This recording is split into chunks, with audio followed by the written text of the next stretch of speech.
সুস্থ তো উনি হবেন না, এর জন্য দায়ী কারা? আপনারা। একটা হ্যান্ডিক্যাপ ডাক্তারকে দিয়ে বারবার অপারেশন করানো হচ্ছে। আপনাদের হাসপাতালের তো কোনো দায়িত্বই নেই। আগের বার তো সে নিজে মুখে স্বীকারোক্তি করেছিল যে পুরোপুরি ফিট না হয়ে অপারেশন করবে না। তাহলে কেন সে করলো অপারেশন? আরে কেন করবে না? ডাক্তার একটু অপারেশন করে কারি কারি টাকা নিয়ে চলে যাচ্ছে। আরে সাধারণ মানুষ মরুক বাঁচুক কিচ্ছু যায় আসে না। উনি বাড়ি চলে গেছেন? হ্যাঁ, কেন উনি বাড়ি চলে গেছেন? হ্যাঁ, এত বড় একটা ইম্পর্টেন্ট অপারেশন করে উনি বাড়ি চলে গেলেন? এটা কোনো কথা হলো? স্যার প্লিজ প্লিজ স্যার, আপনারা একটু শান্ত হন। আপনি খুব ভালো করেই জানেন যে ডক্টর অনুভব মৈত্র এই হাসপাতালের বেস্ট ডাক্তার।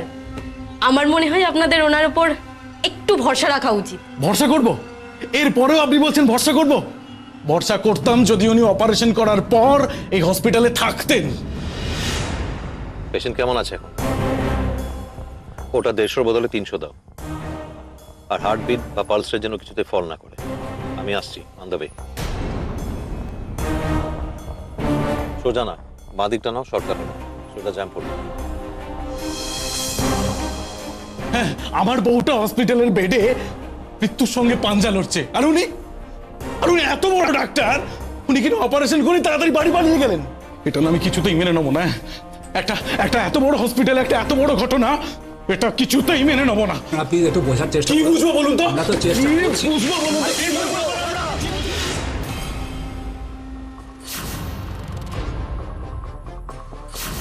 হ্যাঁ ম্যাডাম, আপনি চলে আসুন। রগর বেশ জমে গেছে। হ্যাঁ,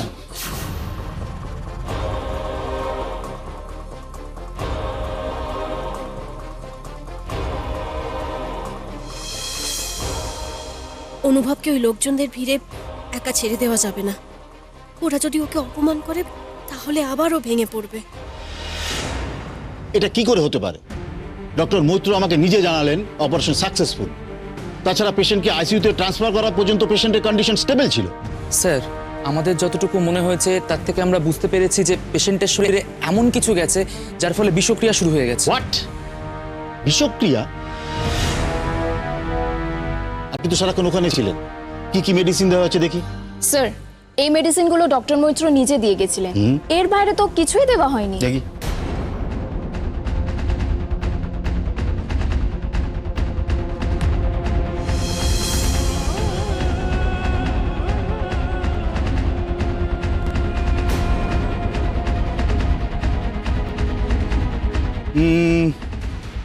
এখানে যা যা মেডিসিন রয়েছে তাতে তো পেশেন্টের কন্ডিশন এরকম হওয়ার কথা নয়। আর তাছাড়া এখানে অপারেশনের আগে পেশেন্ট কোন কোন মেডিসিনে অ্যালার্জি রয়েছে তার টেস্ট রিপোর্ট এখানে রয়েছে। ডক্টর মৈত্র প্রোটোকলের বাইরে যেতেই পারেন। স্যার, আমরা তো সেটাই ভাবছি। এদিকে বাইরের লোকজন তো কিছুই বুঝতে চাইছে না। ডক্টর মৈত্র আসা অবধি তারা কিছুতেই অপেক্ষা করতে রাজি নয়। প্লিজ কিছু করুন স্যার, বাইরে মারামারি শুরু হয়ে গেছে, লোকে ভাঙচুর করছে, কেউ কোনো কথা শুনছে না। সর্বনাশ। Doctor Bose, Yes, sir. আপনি শীঘ্রই সিকিউরিটিতে খবর দিন, আর আমি দেখছি গিয়ে কতটা ম্যানেজ করা সম্ভব। ধরুন।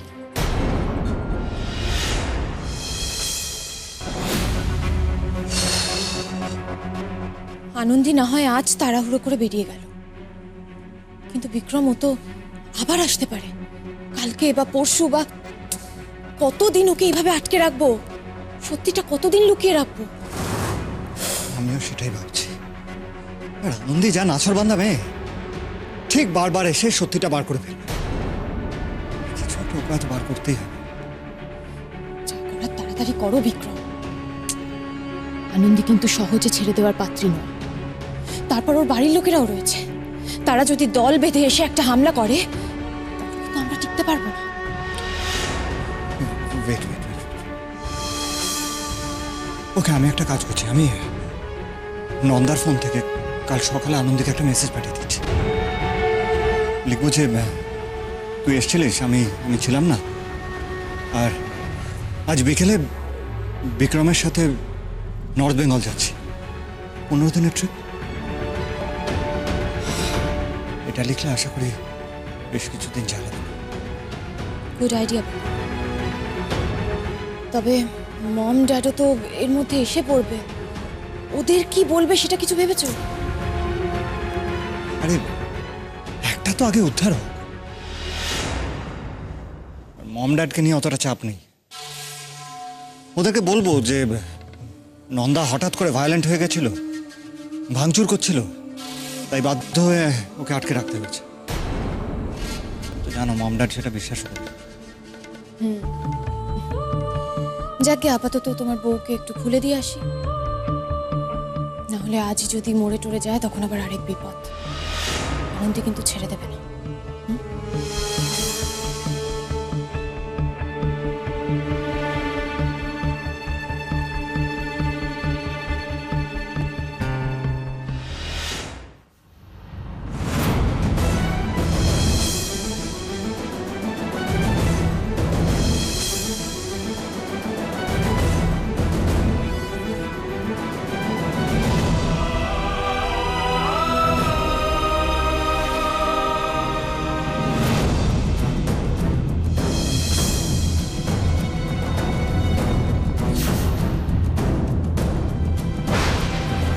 চিৎকার চেঁচামেচি কেন এত?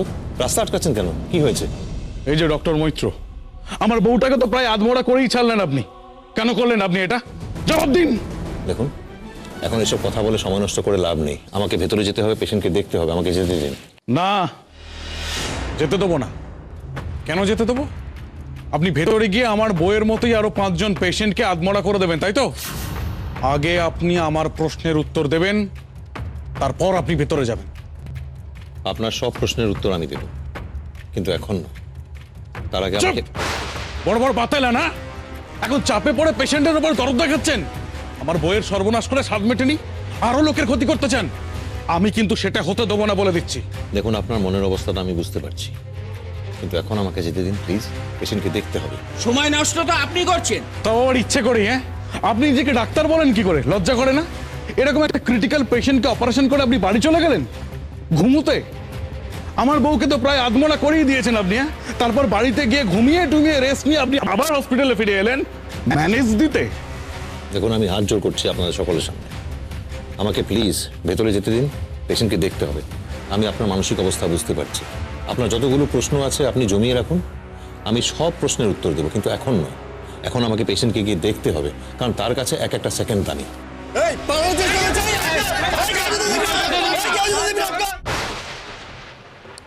হাতলটা ছাড়ুন। না, ছাড়বো না। একবার ভেতরে চলে গেলেই তো আর বেরোবেন না। চালাকি না, চালাকি।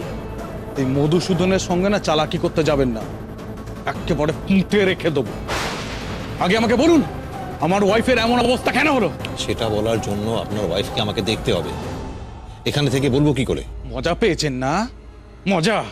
একটু আগে আমার পেশেন্ট সুস্থ ছিল, আর এখন বাঁচা মরার মাঝখানে খাবি খাচ্ছে। সাফ কথা বলে দিচ্ছি, হ্যাঁ, আপনি কিন্তু এই মধুসূদনকে চেনেন না।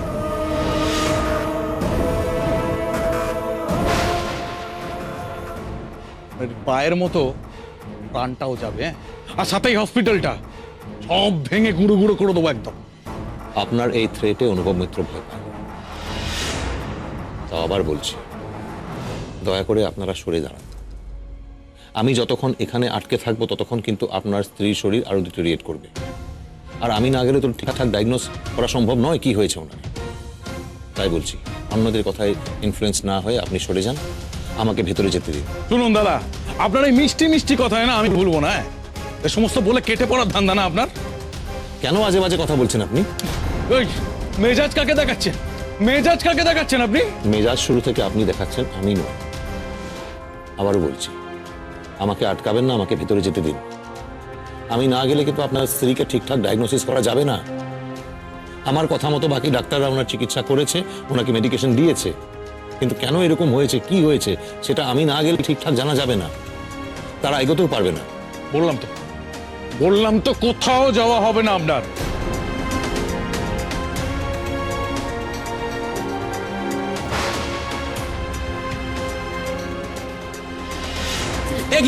আপনি এখানে ভিড় করে দাঁড়িয়ে আছেন কেন?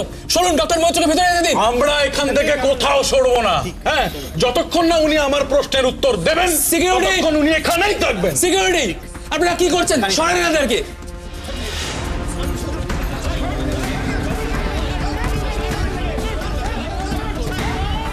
অনুভব, আবার একটা কেলেঙ্কারি।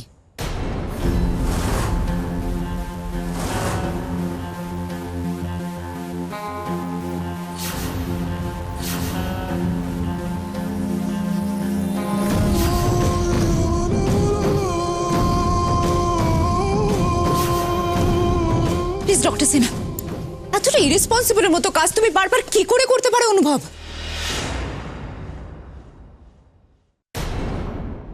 এসব কি বলছো তুমি? আর কেন এসেছো এখানে তুমি? কেন এসেছে মানে? এটা তো আমারও হসপিটাল নাকি? আমি আসতে পারি না এরকম একটা ক্রাইসিস সিচুয়েশনে? আমি হসপিটালে আসবো না? এটা কি বলছো অনুভব?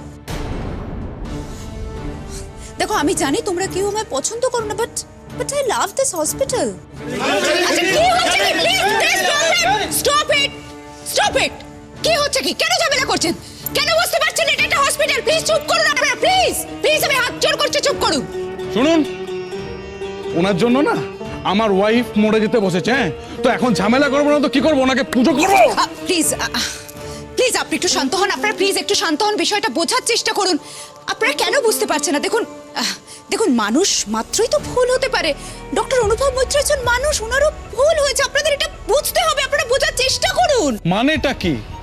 মানেটা কি?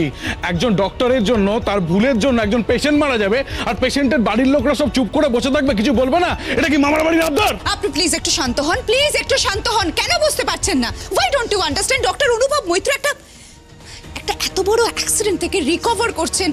দেখুন ওনার মেন্টাল স্টেট হয়তো ঠিক নেই, সেই জন্য হয়তো। দিয়া, এসব কি বলছো দিয়া?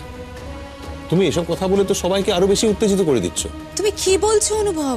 আমি কোথায় উত্তেজিত করছি? যেটা ফ্যাক্ট সেটাই বলছি। মেন্টাল অবস্থা ঠিক নেই মানে? এরকম একজন মেন্টাল অবস্থা নিয়ে কি করে একটা পেশেন্টের অপারেশন করে, তাও এত সিরিয়াস অপারেশন? হ্যাঁ, আমার ওয়াইফের যদি কিছু হয়ে যায় না, আমি কিন্তু আপনাদের কাউকে ছাড়বো না, সবার এগেইনস্টে পুলিশে কেস করবো কিন্তু। প্লিজ প্লিজ আপনারা শান্ত হন। ডক্টর লাহিড়ী, প্লিজ আপনি চুপ করুন, আপনি এর মধ্যে কোনো কথা বলবেন না। কেন ডক্টর সরকার, কেন আমি কথা বলবো না? আচ্ছা ডক্টর, এই বিষয়ে কথা বলতেই পারে, আমার রাইট আছে কথা বলার। আর তাছাড়া আমি তো বুঝতে পারছি বিষয়টা কি হয়েছে। অনুভব তুমি অসুস্থ, এটা কিন্তু আমি জানি, আমরা প্রত্যেকে জানি। দেখো তুমি যথেষ্ট টায়ার্ড ছিলে, সেই অবস্থায় তুমি অপারেশন করেছো, তারপর তুমি বাড়ি গেছো রেস্ট নিতে। তো হতেই পারে হয়তো টায়ার্ডনেসের মধ্যেই অনুভব পেশেন্টকে এমন কোনো ওষুধ ইনজেক্ট করেছে, তার জন্য হয়তো এরকম কিছু ঘটনা ঘটে। ডক্টর লাহিড়ী প্লিজ চুপ করুন আপনি। কেন আমি চুপ করবো ডক্টর সরকার? কথা বলার রাইট আমার 100%। আমি বলছি আপনি চুপ করুন। না, আমি কেন চুপ করব? এখানে প্রত্যেকে। তুমি কি করে জানলে যে পেশেন্টের বডিতে ভুল ওষুধ ইনজেক্ট করা হয়েছে?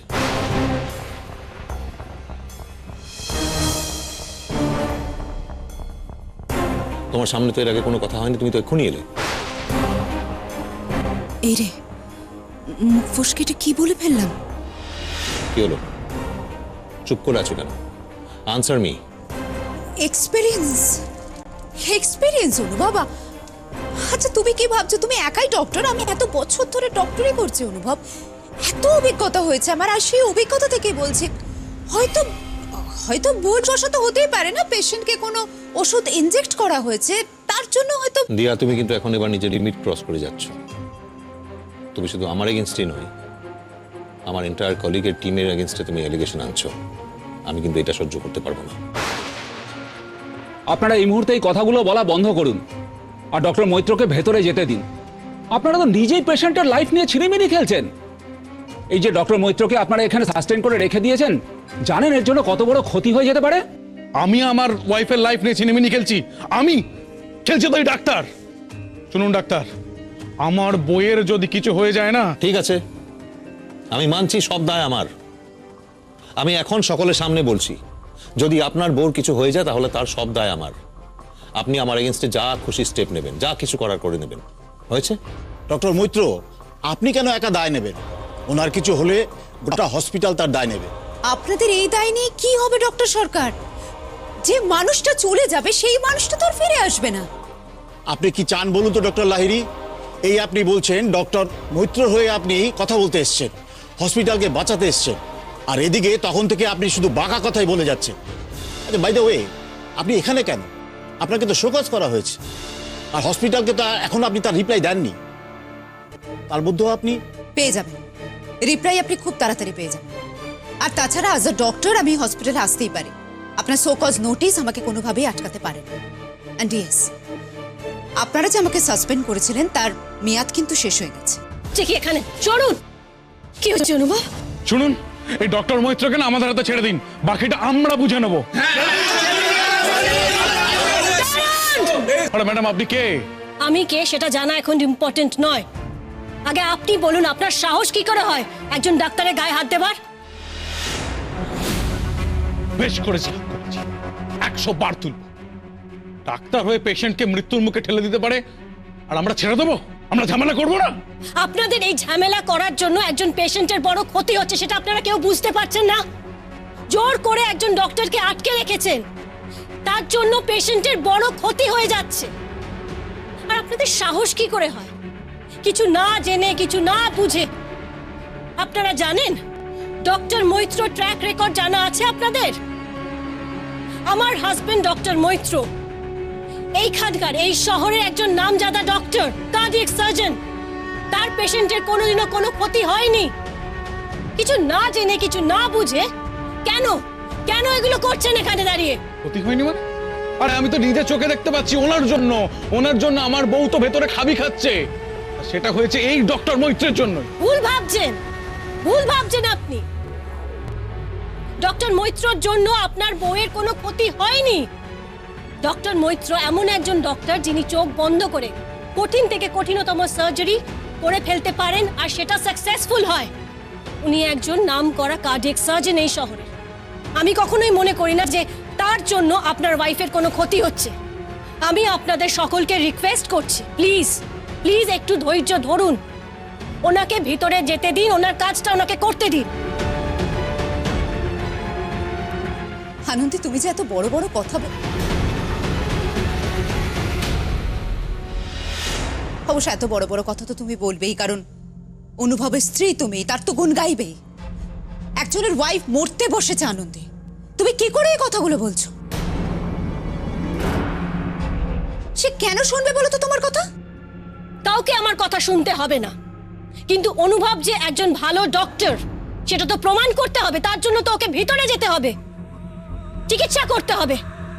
যতক্ষণ না সে সেটা করছে ততক্ষণ প্রমাণ করবে কি করে যে সে একজন ভালো সার্জন? কথা বলে আমি এখানে সময় নষ্ট করতে চাই না, তাই অনুভবকে নিয়ে আমি ভিতরে যাচ্ছি।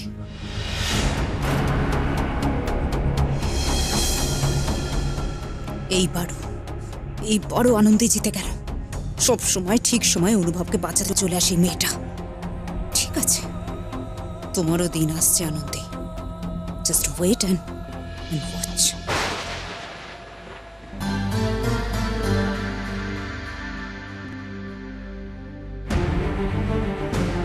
ম্যাডাম, ডক্টর মৈত্র তো চলে গেলেন, এবার মনে হচ্ছে উনি পেশেন্টকে বাঁচিয়ে তুলবেন।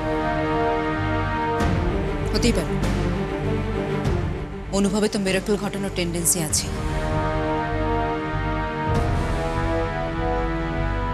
তবে এইবারে যদি ডক্টর অনুভব মৈত্র সাকসেসফুল হয়, তাহলে কিন্তু এই কেসটা তদন্ত করেই ছাড়বে। খুব সাবধান, আমাদের নামটা যেন কোনোভাবেই না আসে।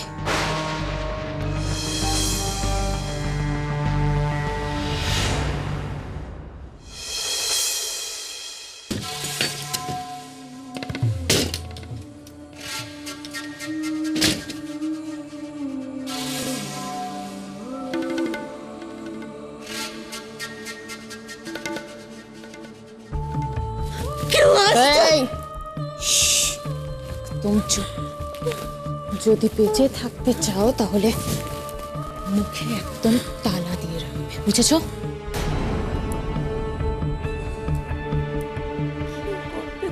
আমার সাথে কি করতে চাইছো? আমি আর পারছি না এইভাবে। কতদিন আর আটকে রাখবে আমাকে এইভাবে? তার থেকে ভালো আমাকে মেরে ফেলো, আমাকে শেষ করে দাও। আমি আর পারছি না। ইচ্ছা তো করছে নন্দারানী, তবে তার থেকেও বেশি ইচ্ছে করছে তোমাকে লেজে গোবরে অবস্থায় দেখবে। তুমি না একেবারে সেই ডাঙায় তোলা মাছের মতো খাবি খাচ্ছ। কোথায় গেল নন্দারানী তোমার এত তর্জন, এত গর্জন? অনেক কিছু তো বলেছিলে। তুমি নাকি বিক্রমের ওয়াইফ, আমাকে নাকি দূরে দূরে থাকতে হবে।